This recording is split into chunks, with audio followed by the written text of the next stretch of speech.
Grab your big book, your pen, your highlighter, and notepad and get ready to hear and apply some of the solution from the Big Book of Alcoholics Anonymous through the experience, strength, and hope of Nikki M. To have a question addressed in a future episode of Noodle It Out with Nikki, please send an email to noodlewithnikki@gmail.com, and Nikki is spelled with 2 Ks. To get a more interactive experience with Nikki as she noodles out life and recovery questions using the Big Book of Alcoholics Anonymous, you can get a link to her weekly Noodle It Out with Nikki meeting held live on Zoom every Monday morning at 9 o'clock Eastern Time.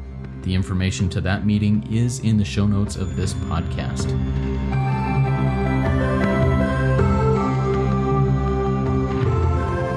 God morning, God afternoon, and God evening to all. My name is Justin B. I am a son of an all-powerful and all-loving God and a qualifying addict of multiple fellowships, living in the miracle of recovery, and I'm here with the intelligent agent, spearhead of God's ever-advancing creation, and my co-host and friend, Nikki M. Nikki, please take a minute and introduce yourself. Hi, I'm Nikki M, and I'm an intelligent agent spearhead, and that's what the book says I am, and I believe my book. I 100% believe my big book of Alcoholics Anonymous, 4th edition. I suffer from the disease of alcoholism. And the book says that qualifies me in the long form of the tradition. And it says we might deny no one. And I'm just grateful to be here. I'm excited because once a year, I have my fitness girls from the community center, and we get together. One of the mothers, her name is, and she won't mind me sharing her story, her daughter, Holly Jones, was murdered. And it blocked me from God for many years. And I'm just grateful to go celebrate life with her and her husband and my other girlfriend. And we're going to have just a weekend of, not a weekend because it's a Monday, but because I'm retired, God does crazy things Monday, Tuesday, Wednesday with my friends to celebrate not only her beautiful daughter, but just life in general. Thank you, Justin. Thank you. And I'm excited for you to get those 3 days to celebrate life and celebrate love. Good. All right. So a little bit about Noodle It Out with Nikki and Rico 12. Rico 12, I'm grateful to be the steward of this family of recovery resources, and I'm grateful that Noodle It Out with Nikki M is part of that. We're learning and doing and experiencing all sorts of really cool things through this family of recovery resources using, the Rico 12 speaker meeting, which is our flagship program. We've got the Big Book Roundtable where we talk and go paragraph by paragraph, line by line through the big book, and it's really cool. And this one, which is a deep dive into the solution as found in the Big Book of Alcoholics Anonymous, where I bring a question to Nikki that's either something that I've experienced in my own walk with others or something she's experienced in her own walk, maybe through the Noodle It Out with Nikki WhatsApp group. But there's lots of different things that we bring these questions from, and we just look for the answer in the big book. And Nikki really helps us run through that. So let's get into that. So get your big book out, get your pencil, paper, highlighter, notepad, whatever, and get ready to hear and apply some of the solution from the Big Book of Alcoholics Anonymous from the experience, strength, and hope of Nikki M. All right, Nikki, today, a question that I bring to you is one that was brought up in the Noodle It Out with Nikki WhatsApp group here recently. And I want to dive into this, and it was something that I think hit a nerve with some people. So here we go. Here's the question.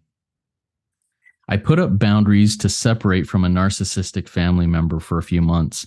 I now want to try to reconnect with them slowly based on my boundaries and my conditions. This person is a big qualifier for me, and I am nervous to go back to that dark part of my life that I have long healed from. What does the book say about this situation, Nikki? Wow. Okay. Sorry. I couldn't find the unmute button. Here we go. I love this question because after I answered it in the chat, I immediately saw 3 people left the chat. And I didn't get like, oh, the numbers are dropping or people are leaving or no one likes me. I'm like, this isn't easy. And it's probably best they go, because it does say number 1 in the book, page 164. God will show you how to create the fellowship you crave. That's number 1. And I don't want to be in a fellowship with people who are not speaking big book. I did that for many years. And I don't mean that in a hard way. I want to serve you. I want to love you. But when we're getting down to the business of things, what does our book say? I get real serious about that. I want to commence shoulder to shoulder with everybody, but to really do this work, because it says this is work and self-sacrifice. So number one for this question in person, it's like, are you in the big book? Because my big book doesn't say boundaries. It doesn't say take other people's inventory and call them a narcissist. And it doesn't say I'm in this program because of a qualifier.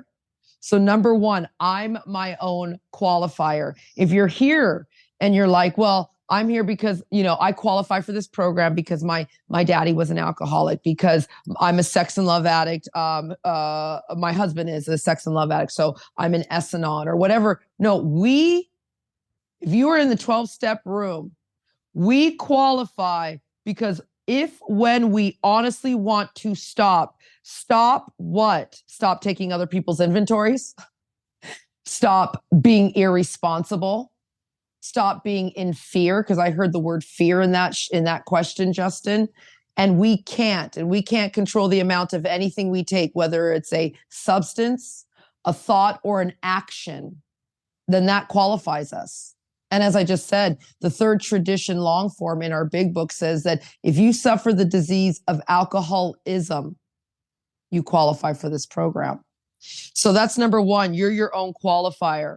And the big book, if you need help, pages 1 through 44, and including the doctor's opinion, help show you how to qualify for this program. There's many, page 2021. Are you the real addict? Are you the real thinker, not drinker? Are you the real thinker that once you start, you can't stop? That's real simple.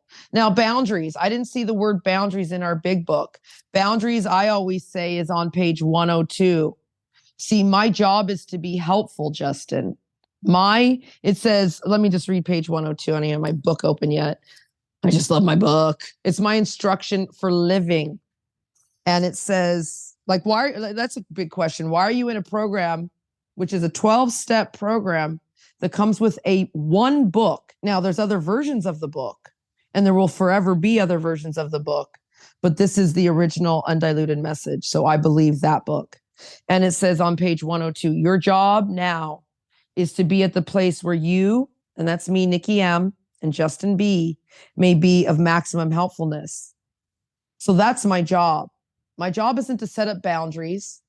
My job isn't to play God and tell other people what they can and can't do. I mean, the book talks about that. My boundaries are, oh, no, madam. What you are the actor. Let's read it. You're on page 60. Each person is like the actor who wants to run the whole show, forever trying to arrange the lights, the ballet. You can't say that. That's my boundary. You can't do that. Or you trying to arrange people in your life to act, do, say. You controlling people, you puppet master. Oh, I love that song. I think Metallica wrote a song about it. I'm old, Justin. I love all music. Yeah, and there it is. I know you do. We both smiled when I said Metallica. And then here it is. It says, are you trying to arrange the players in your own way? My line out says, I'm a control freak. That's page 60. Your boundaries don't work here, people. You are under the dictates of a book that says you serve God's people. Now, my question is it helpful for you to be around that energy or around that person that you even need boundaries? Like, I don't go around people that I need boundaries. Or here it is even deeper. I'm armed with the facts. Page 18. I'm armed with the facts about people, because it says here, friend who asked this question about your narcissistic father, as you like to call him when you take his inventory. It says, this is your course on page 66. See, you entered a program. This is your course, page 66. The people who wrong you are spiritually sick. It doesn't say the people who wrong you are narcissists. It doesn't say the people who wrong you need you to play God and set up boundaries and arrange all the players in your life the way you wish. It says this is your course. The people who wrong you are spiritually sick. So I'll go one more place and I'll let you talk about this, Justin, because it says, you said, my dad is a narcissist. And that may be true, but it says right here on page 67, these are exact instructions that you are to put out of your mind the wrongs others have done. And, in the chat today, I said, if you're under 18, get out, please. I was nicely. I used the word please. I said, please leave. Because if you're under 18, you're a child and we can't help you because you can blame your parents. But if you're over 18 and you're in the Noodle chat, this is big boy, big girl pants. And we don't have diapers here. So we follow the dictates of our big book, which says on page 67, I'll read it slowly for those who are driving, walking, thinking, not stop driving, but just listen closely. Putting out of your mind the wrongs others have done. That means completely disregard, put them out. It says, we, Nikki M, I put my initials there, NM, I resolutely, that's 100%, no half measures. I look for my own mistakes. I'm an adult. I don't blame my parents. I don't blame anybody, not even God. He didn't do it. God didn't do it. I did it. Where am I selfish? Where am I dishonest? Where am I self-seeking? And where am I frightened? Because remember, we're on page 67 and on 63, we gave our life to this program, to living, to serve the human race, wanting nothing in return. So though a situation had not been entirely my fault, I disregard the other person entirely, 100%. And I didn't read that word tried because I do or do not in this program. God is everything or God is nothing. So I disregard the other person entirely. Where am I to blame? It doesn't say, what is my part? It does not say, what is my part? It says, because if I ask Justin, what is my part? That insinuates that someone else has a part. It says I'm to disregard the other person entirely. COVID happened. I couldn't look at my government. I couldn't look at the world. I couldn't look at Justin Trudeau, my prime minister. I could only look at me. I'm not accepting life on life's terms. I'm not getting radically honest. This is how it is, Nikki. The inventory's mine, not the other person, place, or things. So your boundaries, your narcissistic dad, and your qualifiers don't matter here. It's not in the book. We speak big book, or there's another speaker tape and another program and another Noodle family or another chat you can get into because we take it serious here. Many pursue it to the gates of insanity or death. Yeah, Nikki, I love how you walked through that. And that's something that I think, I'm hesitant to this idea, but if we go for what the big book says, it means a lot. Now, I want to expand. I want to read a little bit further from where you started in this on page 102. You read, your job is to be at the place where you can be of maximum helpfulness to others. And the next phrase really opens it up for this boundary thought. You should never hesitate to go anywhere you can be helpful. You should not hesitate to visit the most sordid spot on earth on such an errand, keeping on the firing line of life with these motives, and God will keep you unharmed. Now, like you referenced, is it helpful? Well, if it's not, I shouldn't go there. And if I'm not in fit spiritual condition, I should not go there. But if I'm in fit spiritual condition, I can do all sorts of things that others cannot do. And I love this concept of, yes, there are people around who it's just not healthy to be around. But if God says, if I'm in fit spiritual condition, if the situation warrants, I should not fear going into those places. So any further thoughts on that? Absolutely. Let me see. Am I? Yeah, I am unmuted here. Okay. Absolutely, Justin. Thank you. And I just on that page 102, let's go there. It says, I'm to keep on the firing line of life. See, I don't get, this is what we agree to when we enter a 12-step program, you guys. You don't just get to quit your drug of non-choice. This is a lifestyle. You must carry this message every day. This is not easy. This is not like, it says simple, but not easy, Justin. And it's not like the book doesn't tell us these things. It's like when your parents tell you don't touch the stove. They tell us, but we touch it anyway. Like, we have been warned. We have the big book's filled with warnings, but it's also filled with promises. And this is why I just squared this word again. It's like, with these motives? Just to be helpful. So your dad is sick. So is it helpful to visit your dad person? Yes or no? If you're spiritually fit, like Justin said, it says on the previous page, we can go anywhere and do anything. It says it on page, I'll just read it real quick. It says on page 100, assuming we're spiritually fit, we can do all sorts of things addicts are not supposed to do, like visit our very ill parents who are disconnected from a power greater than themselves. I mean, that's sad for me. That just breaks for your dad. Like, he doesn't know. We're lucky enough we entered the room, so we're the lucky ones. Those people who don't know, and I feel my heart breaks. Compassion. But I love this right here, because this is what my sponsor said to me. Everyone listening, this book comes with warnings, comes with instructions, but it comes with promises. If you do not believe the promises, I don't know how you're going to make it. When it says God will, believe it. Because the next line on here, Justin, where you wanted to go to on page 102 says, God will. It doesn't say God might. It doesn't say God, should. It doesn't say God probably. It says God will keep you unharmed. See, I believe my book. I want to scream, but I don't want to hurt your eardrums, Justin. And I know people have a volume button on there.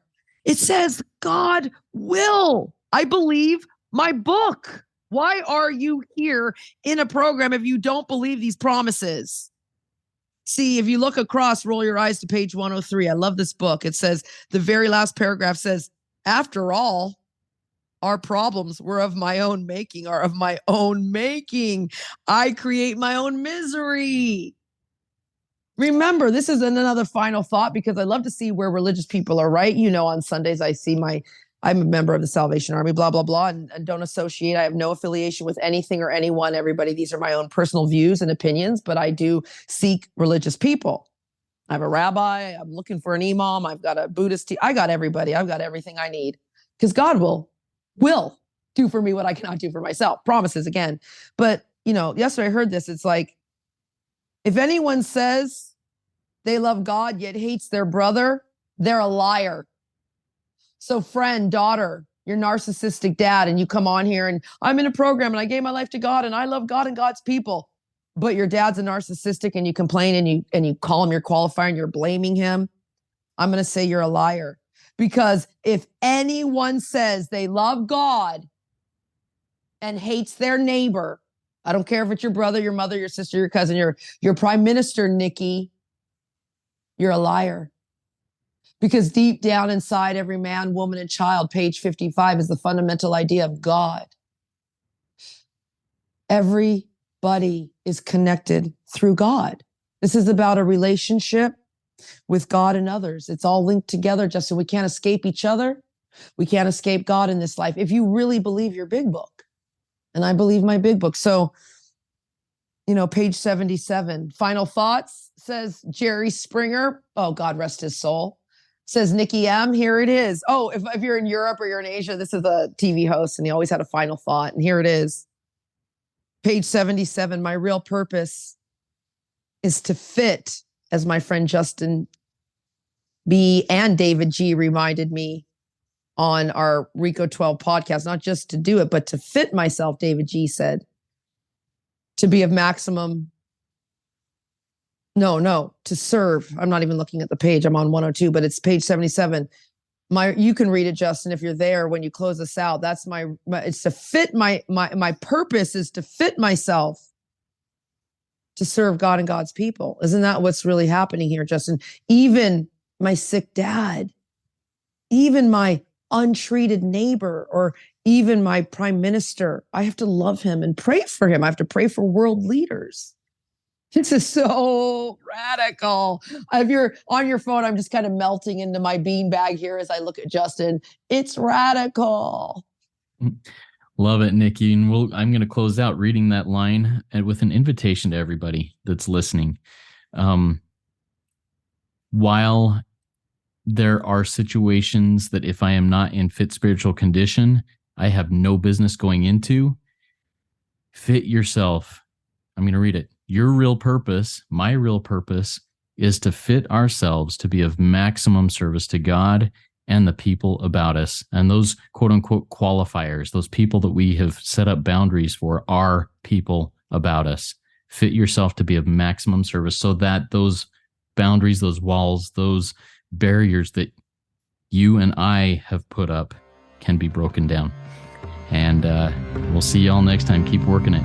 You are worth it.